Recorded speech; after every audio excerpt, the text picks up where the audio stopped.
guys, welcome back to my channel. Today's video is going to be absolutely insane, so get your popcorn ready and let's get it started. Laura was only 2 years old when she had to be adopted by her new parents. Laura grew up to be an amazing girl. However, she always had the hunch that her family wasn't her biological family. In fact, when Lara was 18 years old, her parents confronted her and told her the truth.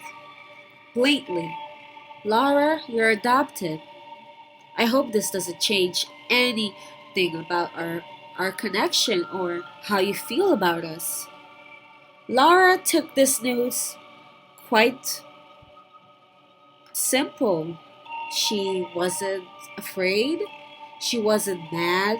She was very understanding. Her parents gave her all the love she would honestly ask for. If she wanted an apple, she would get an apple. If she wanted a book, she would get the book. If she wanted a new computer, so be it. Parents had for her was unconditional. But before going to college, Lara said to herself, I'm gonna figure out who my real parents are. Not that I'm not grateful for my parents that I have, but I really want to know, why was I put up for adoption? Who are these people? Do I have any more siblings? So she went on Facebook and Googled her biological parents. Luckily, her adoptive parents had the names and everything, so it made it easy for her. Once she started talking to her mother, her biological mother, she felt an intense connection with her. Her mother's name was Carla. Carla loved Laura, and she told her that she loved her. She didn't even want to put her up for adoption, but for unspoken circumstances, she had no choice. Laura asked a difficult question. Why? Why did you put me up for adoption, Carla? Because calling you mom would be a bit awkward now. We haven't even met in real life. Carla understood.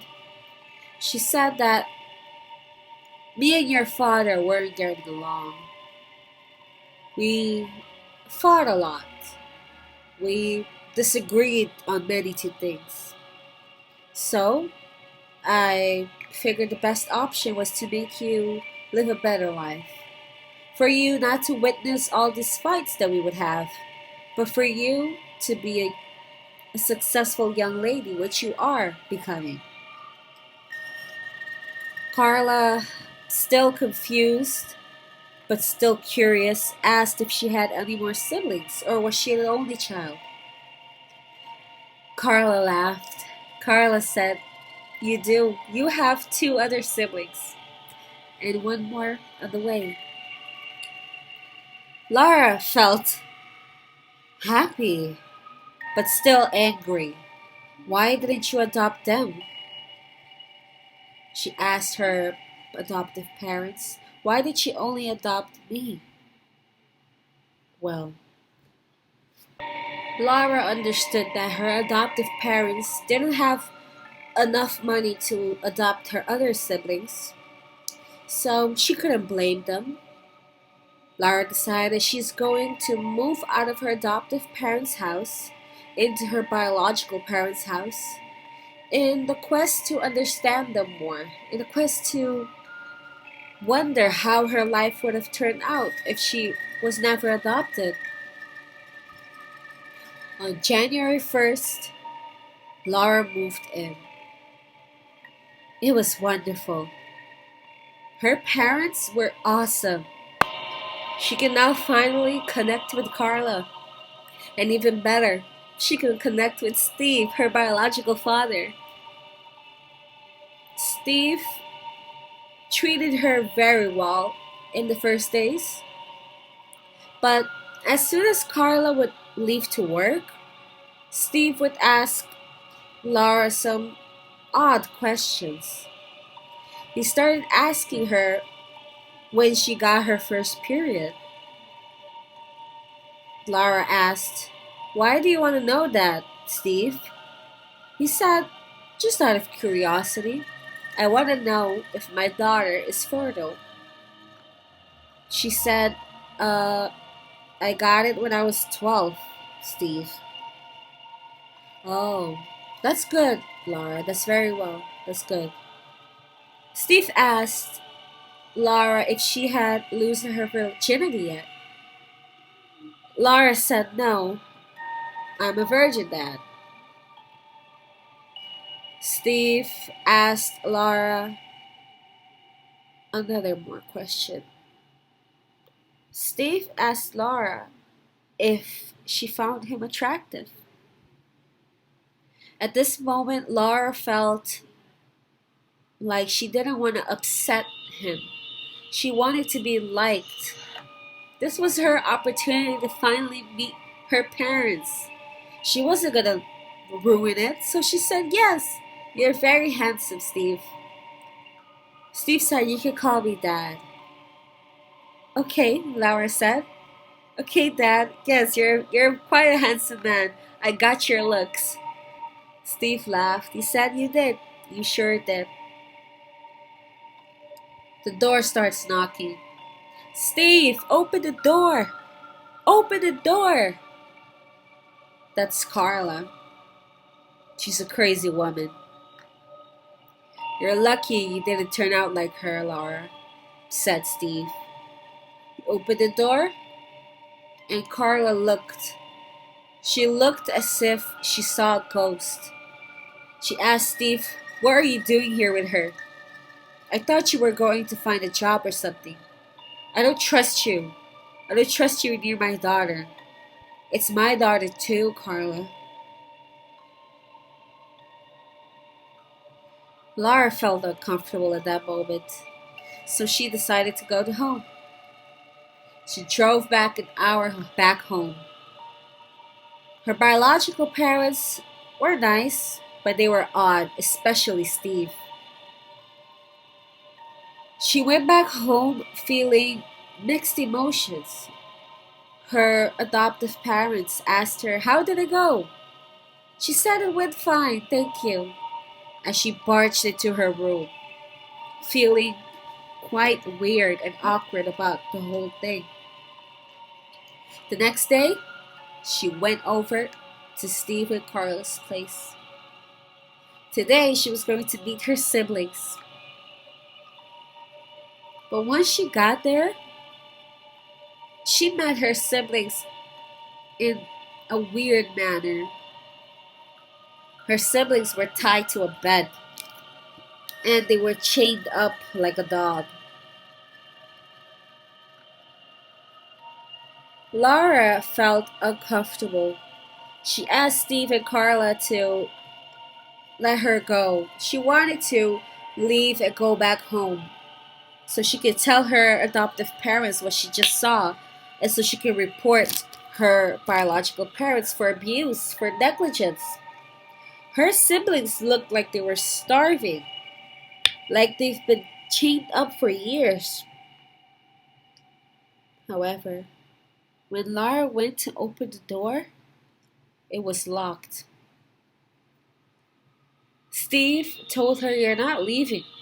We know you're not gonna let us get away with this. We're not stupid, Lara. You're part of our family now. We're not going back. We already lost you once. We're not losing you twice." Lara started screaming, "Open this door now! Open it now! I'm begging you, I won't tell anyone. Open the door, please, Steve, come on. Carla, help me, open the door." There was silence. They both looked at her and said, "You shouldn't have come here. There's a reason why. There's a reason why we gave you up for adoption." "You're not well, Laura," said Carla. "You're not well, you're sick." You have our DNA, you're just as sick as us. Laura screamed and screamed while Steve and Carla held her down and chained her next to her sisters. They are all chained together in the basement. You're never gonna get away with this, said Laura. Oh, yes, we will. We have your phone. We're texting your biological parents right now and telling them that you want to stay. There's no way out of this, Laura. Accept it. Laura cried and cried.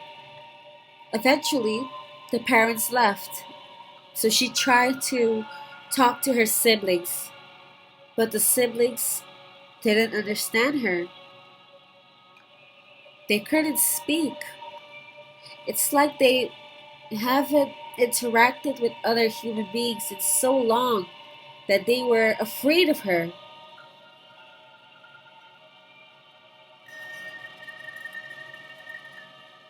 Laura felt helpless. Laura felt as if she was losing her whole life, everything she worked hard for. This was a girl that was going to college. Why did I do this? I had perfectly fine parents. Why did I look for these people? I wish I could go back. Laura felt trapped in that basement with two other people who were supposedly her siblings, but she felt no connection to. Fast forward 20 years. Laura's parents had given up looking for her because the last text they got from Laura was, "Leave me alone. I'm with my parents now. Never text me again, or else I'm calling the police. I'm an adult. I can do whatever I want now." Her adoptive parents felt as if this was her. They felt abandoned by her, and unfortunately, they never reconnected again. Being trapped in that basement for 20 years changed Laura completely. She went from a bubbly, happy girl into a mad and aggressive girl. As punishment for her misbehaving, her parents decided one day that they were going to feed Laura her own sister. Laura became very submissive after this. She never spoke back. And after a while, she became muted. Legend has it Laura is still in this basement till this day, unable to speak, traumatized, and with her parents still alive. It is reported that she has been in this basement for 500 years now. Her parents are immortal witches who have the ability to control Laura forever. If you enjoyed the story, give this video a like, subscribe, and comment down below. Bye bye.